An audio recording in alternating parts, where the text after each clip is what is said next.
Assalamualaikum warahmatullahi wabarakatuh. Waalaikumsalam warahmatullahi wabarakatuh. Alhamdulillahirabbil alamin. Wassalatu wassalamu ala asrofil anbiya wal mursalin wa ala alihi washabbihi ajma'in. Amma ba'du. Bismillahirrahmanirrahim. Bismillahi tawakkaltu ala Allah. Wala hawla wala quwwata illa billahil aliyyil azim. Allahumma sholli ala Muhammad sholatan taghfiru biha dunub wa tuslihu bihal qulub wa tantaliqu bil usub wa talilu bil su'ub wa ala alihi wa sahbihi wa man ilahi mansub. Selamat malam sahabat GIF dimanapun Anda berada. Selamat berjumpa kembali dengan saya Kang Fajar dan juga Bapak Narto. Alhamdulillahirabbil alamin. Kita panjatkan puja dan puji syukur kehadirat Allah Subhanahu wa taala, di mana pada kesempatan hari ini kita masih diberi kesehatan, masih diberi ketetapan iman dan Islam. Dan sholawat serta salam semoga tetap tercurah limpahkan kepada junjungan kita Nabi Agung Nabi Muhammad sallallahu alaihi wasallam. Dan semoga kelak kita di yaumil mahsyar mendapat syafaatnya Nabi Muhammad sallallahu alaihi wasallam.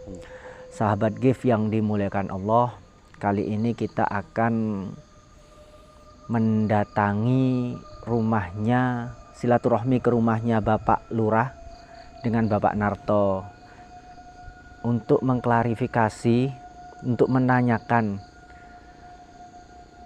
kenapa Bapak Lurah ini sepertinya itu berat sebelah dalam masalah ini, dalam hal ini. Kenapa Bapak Lurah ini kok gampang sekali diatur, ataupun sepertinya beliau takut kepada Bapak Sugeng. Begitu ya Pak Narko ya? Iya. Yang Anda lihat Bapak Lurah kayak begitu takut sama Pak Narko gitu loh. Mungkin ada sesuatu hal yang membuat beliau takut, ataupun beliau pernah berhutang budi atau apa, kita tidak tahu. Untuk lebih jelasnya kita tanyakan langsung ke Bapak Lurah. Rumahnya sudah di depan sini ya Pak ya? Iya, dekat dari sini dekat. Ya? Oke. Mari sahabat kita langsung ke rumahnya Bapak Lurah. Gimana Pak kabarnya sampean? Alhamdulillah. Alhamdulillah sehat. Sehat. Kan kemarin sempat sakit. Sudah sehat ya? Alhamdulillah sudah pulih ya. Ya sering berzikir aja Pak. Sering berzikir, sering bersolawat. Insya Allah dengan kita berzikir, dengan kita bersolawat dan selalu mengingat Allah, maka hal-hal yang tidak kita inginkan, hal-hal negatif, baik itu santet ataupun tenung, akan netral bila kita banyak bersolawat. Sehebat apapun sihir, sesakti apapun dukun santet, dengan kita bersolawat semuanya pasti netral. Semuanya pasti tidak akan bisa menembus dinding-dinding daripada diri kita bila kita banyak bersolawat ke Nabi Muhammad sallallahu alaihi wasallam. Baik, oh ini Bapak Nak. Assalamualaikum. Waalaikumsalam. Ada tamu. Kok belum tidur Pak Lurah? Lagi apa ini? Lagi ini, soal gerah di dalam. Gerah di dalam? Capek tadi habis Ya. di kantor tadi. Oh. Udah masuk silakan. Pak Narto. Gini Pak Lurah, Ya. maksud daripada kedatangan kami ke Pak Lurah ini, yang pertama ingin bersilaturahmi, yang kedua juga ingin mempertanyakan banyak pertanyaan-pertanyaan di dalam hati saya pribadi dan juga Pak Narto terhadap sikap Pak Lurah. Kapan hari itu waktu di rumahnya Pak Sugeng kok sepertinya bila kami mengamati itu kok Bapak Lurah ini kok begitu manut gitu loh. Sepertinya gampang diatur sama Pak Sugeng. Makanya saya penasaran ada apa gitu loh. Mohon maaf Mas ya. Nggih. Saya itu nggak pernah saya bela yang Pak Narto, juga saya nggak pernah bela Pak Sugeng gitu. Saya ini ada di pihak tengah-tengah karena saya ini sebagai kepala desa di sini gitu loh.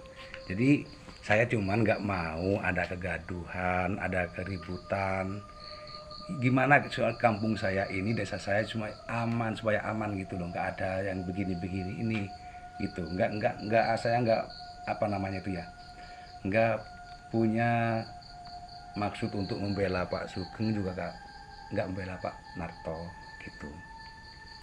Tapi gini Pak Lurah, Iya ya. kemarin yang kita bertamu di rumahnya Pak Sugeng, kita minta klarifikasi tentang masalah saya. Perasaan saya Pak Lurah agak condong ke Pak Sugeng gitu. Bukan begitu, Kan kita Pak sama-sama Narto. warga. Pak Sugeng juga warganya Bapak, saya juga warganya Bapak. Iya, Seharusnya betul ya.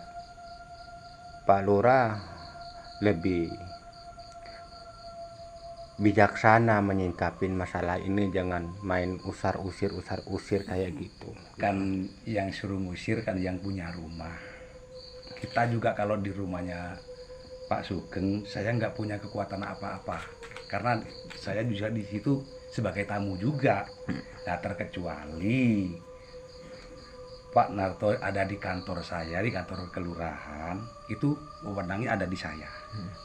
Jadi saya nggak bisa berbuat apa-apa gitu loh Pak Sugeng. Saya ya mohon maaf aja, saya nggak pernah Pak Sugeng, saya membeda-bedakan rakyat saya, masyarakat saya nggak pernah. Jadi makanya saya nggak membela Pak Sugeng, juga nggak membela Pak Narto gitu. Iya, loh. tapi setidaknya kasih kesempatan buat menyingkap semua ini Pak Lurah. Gitu.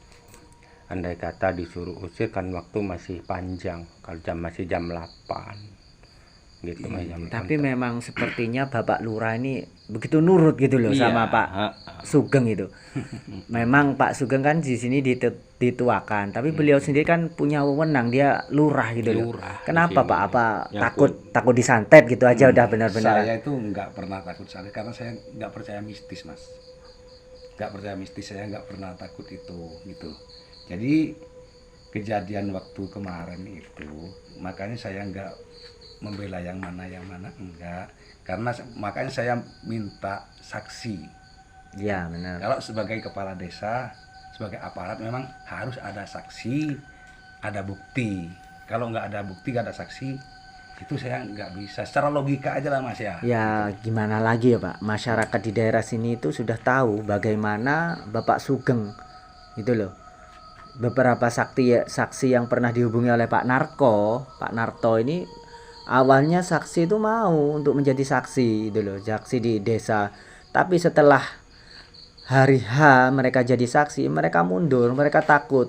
Karena takutnya itu terulang seperti masa lalu yang telah lalu-lalu. Itu ada satu keluarga yang mereka menentang Pak Sugeng, itu dihabisin semua, disantet. Ya mungkin Gitu loh. sebelum hari hanya itu udah diancam dulu, mungkin seperti itu. Nah, bisa jadi. Ya kalau menurut prinsip saya bukan begitu, kata saya.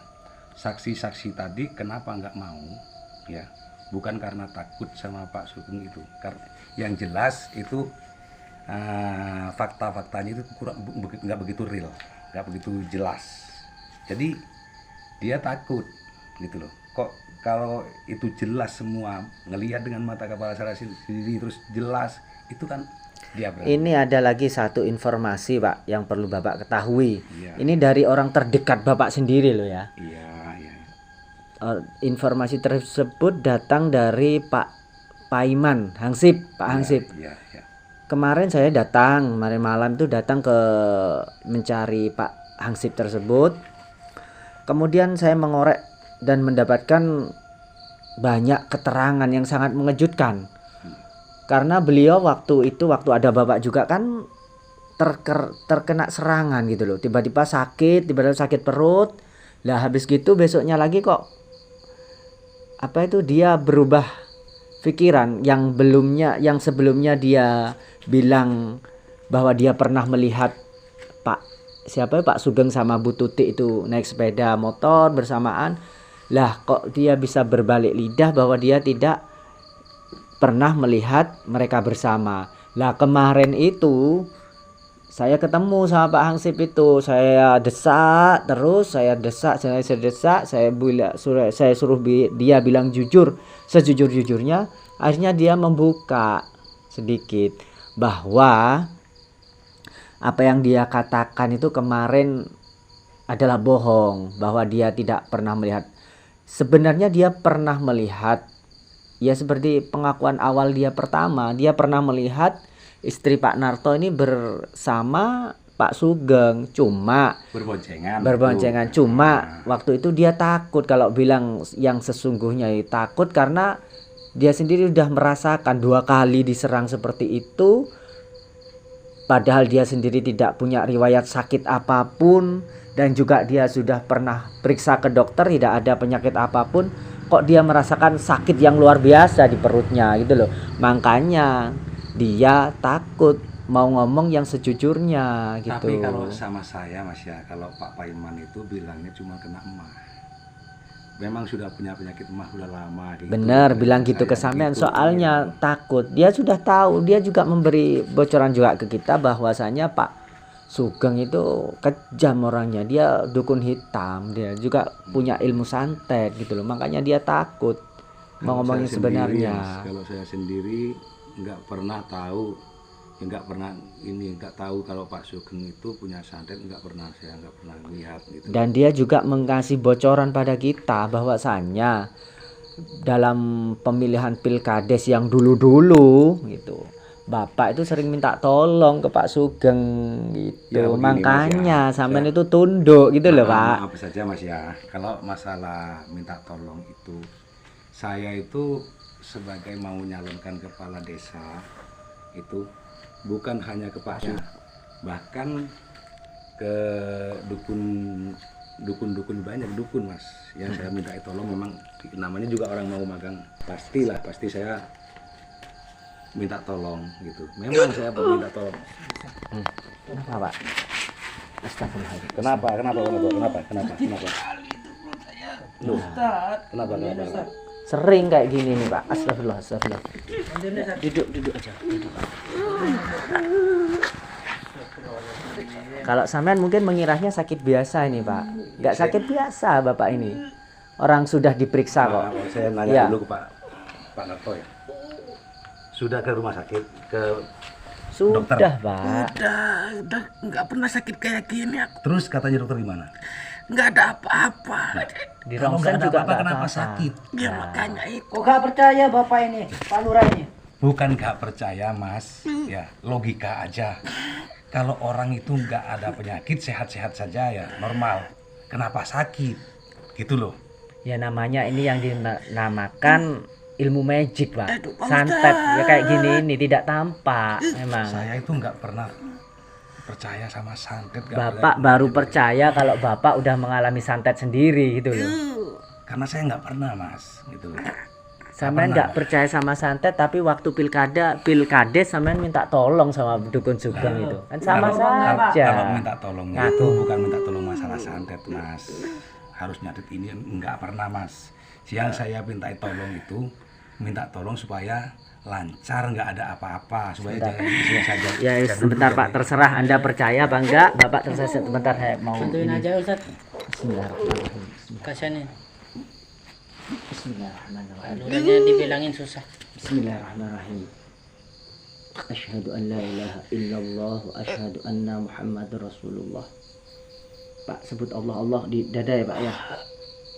Sebut Allah di dada. Bismillahirrahmanirrahim. Allahumma sholli ala sayyidina Muhammad sholatan taghfiru bihal dzunub wa tuslihu bihal qulub wa tantaliqu bihal usub wa talinu bihal su'ub wa ala alihi wa sahbihi wa man ila masub.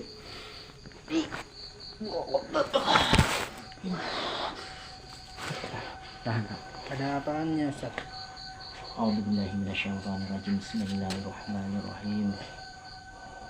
Laqad ja'akum rasulun min anfusikum azizun 'alaihi ma anittum harisun 'alaikum bil mu'minina ra'ufur rahim.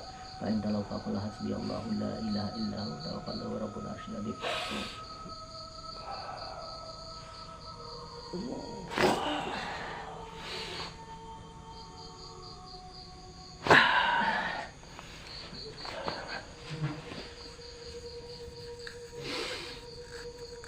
Bismillahirrahmanirrahim. Bismillahirrahmanirrahim. Wala haula wala quwwata illa billahil aliyyil azim.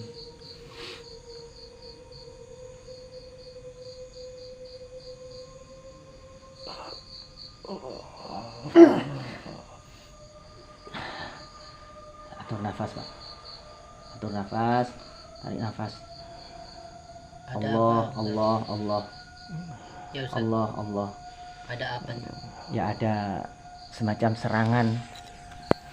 Ada serangan. Mungkin karena sebenarnya tahu yang menyerang dukunnya itu tahu kalau Pak Narto ini ke rumahnya Bapak Lurah ini, dia tahu. Makanya dia langsung mengirim santetnya gitu loh. Gimana Licik ini juga Pak ya. Lurah? Masa Lurah nggak sadar-sadar?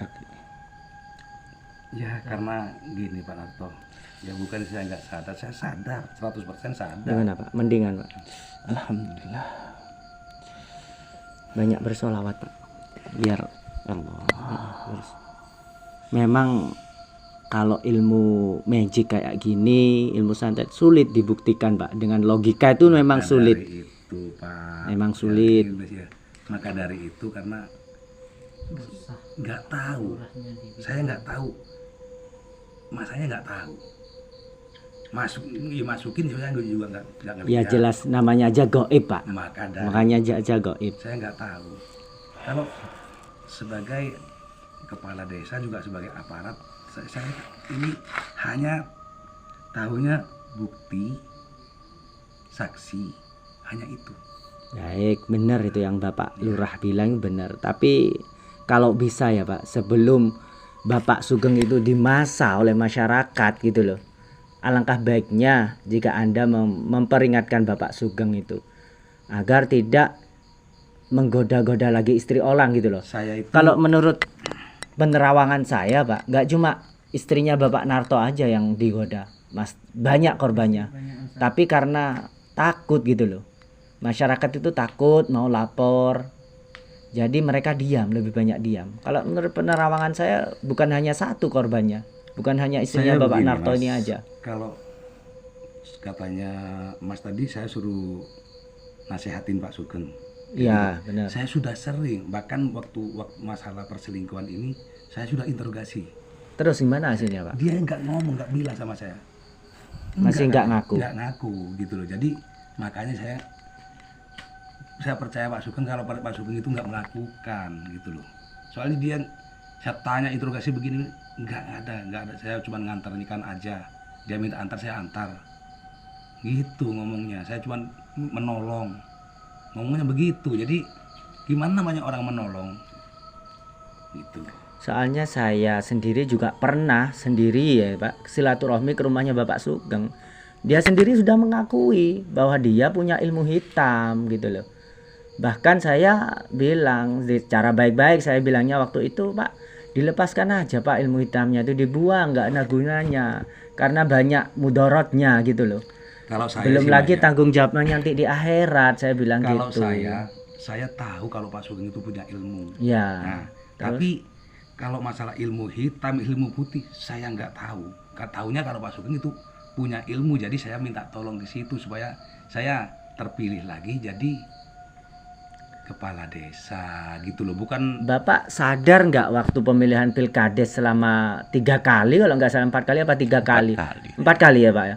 Calon lawannya Bapak itu mati semua loh. itu Mati kehendak mendadak. ilahi, Mas.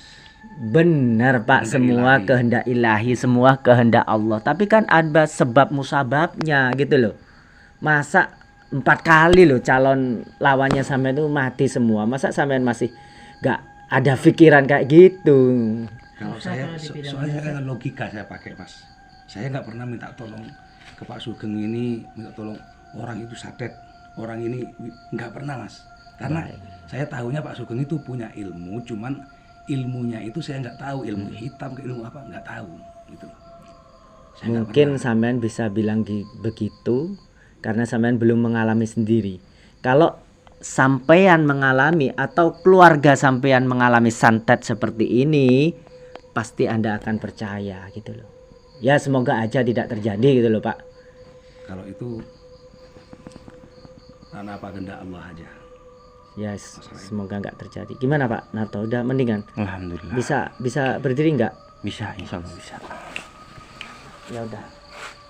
Baik dah Pak Lurah, maaf bila ada tutur kata yang salah dari kami. Ya, Kami mohon maaf yang sebesar-besarnya. sama-sama. Sesungguhnya yang kebenaran hanyalah dari Allah, Ya, dan jika ada sesuatu yang salah dari saya pribadi.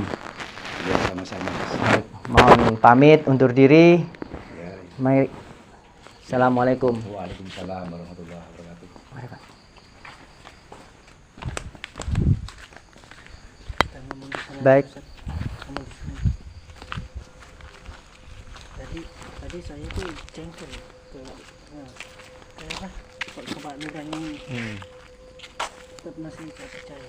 Yes, wajar namanya orang berpendidikan tinggi dan dia pun tidak pernah merasakan bagaimana rasanya disantet, keluarganya juga tidak pernah. Tapi suatu saat kalau dia merasakan atau menjadi korbannya Pak Sugeng, pasti suatu saat dia akan menjadi korbannya daripada dukun Pak Sugeng. Soalnya kalau dukun santet itu selalu mencari korban. Semakin banyak korbannya, semakin sakti ilmunya. Seperti itu kalau ilmu hitam, terutama ilmu santet itu. Jadi wajar kalau Pak Lurah nggak percaya ya Pak akan santet apa nggak percaya, yes wajar. Tapi suatu saat kalau ada keluarga ataupun dirinya sendiri yang terkena hal-hal seperti itu, pasti dia akan sadar gitu loh.